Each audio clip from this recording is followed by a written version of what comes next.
Pyramids. जी हाँ, ये नाम सुनते ही हमारे दिमाग में बस the great pyramid of Giza के बारे में ही ख्याल आता है। वैसे तो इजिप्ट में 130 से ज़्यादा पिरामिड हैं और अधिकांश पिरामिडों का निर्माण नील नदी के दक्षिणी किनारे पर मेम्फिस नामक नगर में किया गया है। लेकिन आज हम सिर्फ the great pyramid of Giza के बारे में ही बात करेंगे। The great pyramid of Giza को the great pyramid of Khufu भी कहा जाता है, क्योंकि ये दुनिया के 7 वंडर्स में से एक है। इसका निर्माण 2600 ईसा पूर्व में मिस्र के खुफू नामक शासक ने करवाया था।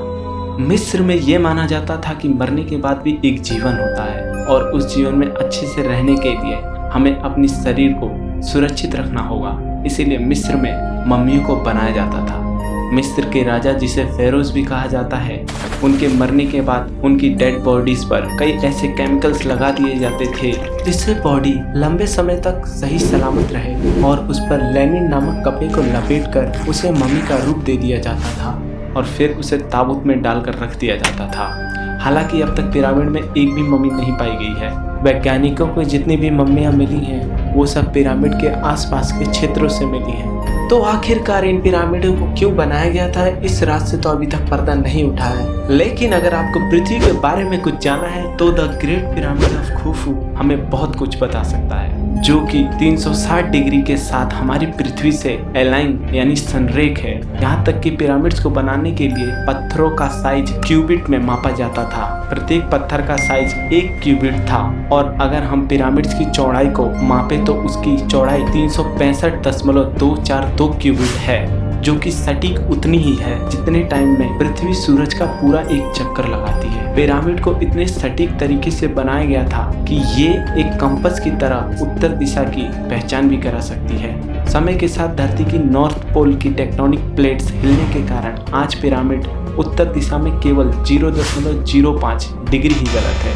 और सबसे अनोखी बात तो यह है कि लाइट की स्पीड और गीज़ा के द ग्रेट पिरामिड के कोऑर्डिनेट्स, जिससे हम मैप में किसी भी जगह का पता लगाने में करते हैं, दोनों ही सेम हैं। कायरो में 3 पिरामिड्स हैं। नंबर 1 पिरामिड ऑफ खुफू, जिसकी ऊंचाई लगभग 456 फीट है। नंबर 2 पिरामिड ऑफ काफ्रे, जिसकी ऊंचाई 436 फीट है। नंबर 3 पिरामिड ऑफ मेनकारे, जिसकी ऊंचाई लगभग 200 फीट है। और ये तीनों पिरामिड एकदम सटीक उसी दिशा में हैं जहाँ पे आज ओरायन बेल्ट के नक्षत्र स्थित हैं। पिरामिड ऑफ खुफू की ऊंचाई लगभग 480 फुट थी, जो ऊपर से 25 फुट ढह जाने के कारण उसकी ऊंचाई अब 456 फीट रह गई है, जो लगभग 3871 सालों तक दुनिया की सबसे ऊंची इमारत बनी रही।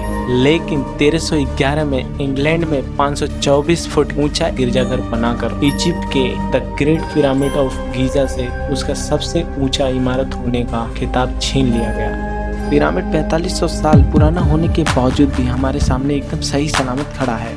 इसके अब तक सही सलामत बचे रहने का कारण इसमें इस्तेमाल किए गए मोटाट पत्थर भी हो सकते हैं, जो कि आम पत्थरों की अपेक्षा काफ़ी मजबूत होते हैं।